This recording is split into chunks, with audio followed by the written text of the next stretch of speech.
Thank you, Mr. Speaker. I rise for a point of personal privilege. The delegate has the floor. Thank you, Mr. Speaker. Mr. Speaker and colleagues, I know that several people have probably had the opportunity to welcome you back to the Capitol, some of you for the first time. But I want to take the opportunity to say welcome back. And I was talking to one of my colleagues just yesterday, and we both said that this is a place that should still give you goosebumps when you cross the threshold and walk in this chamber. And we really, truly are honored to be able to work here where we do.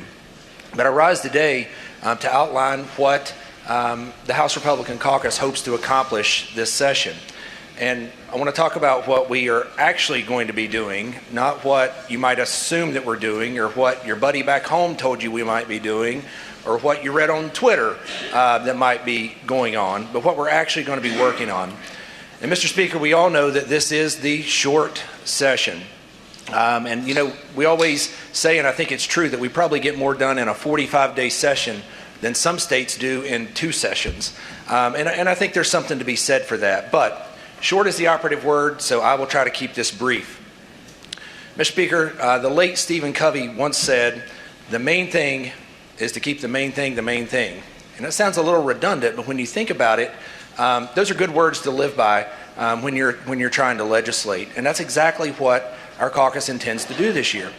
You remember, Mr. Speaker, voters sent us here in the majority to do several things, and one is to right the ship, and one is to try to make their lives better. And they told us they want their children to get a stellar education. That is important to all Virginians. They told us they want safer communities. They are fed up with what they're seeing go on in their neighborhoods. They told us they wanted relief from the punishing levels of inflation that they're not only seeing but also feeling every single day.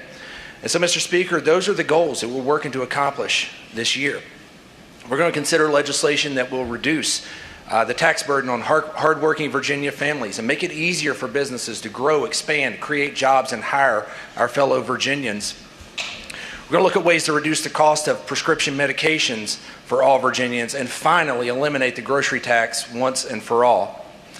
We're going to take major actions to address the learning loss that our students suffered throughout COVID closures, and we're going to ensure that that federal funding that came down to address that learning loss actually gets spent on learning loss and in short order.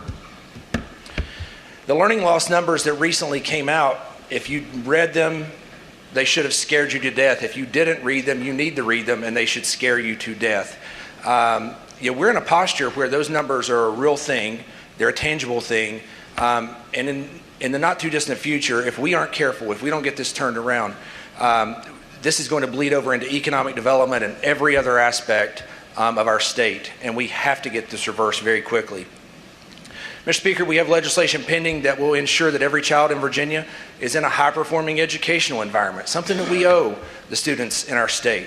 We're going to take up bills that would give new mothers and families just starting out the help they need to get their feet planted firmly on the ground.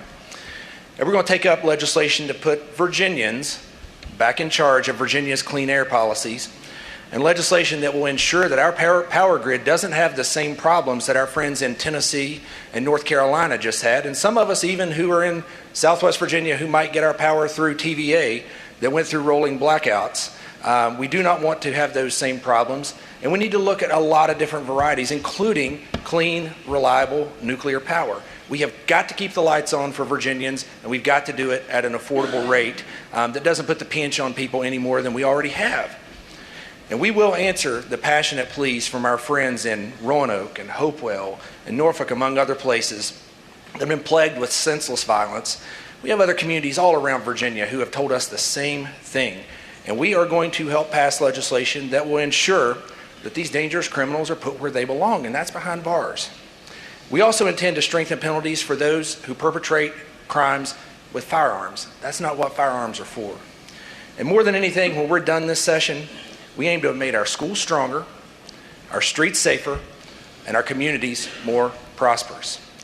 We want hope and opportunity for every single Virginian, and that's what we're going to press forward to achieve.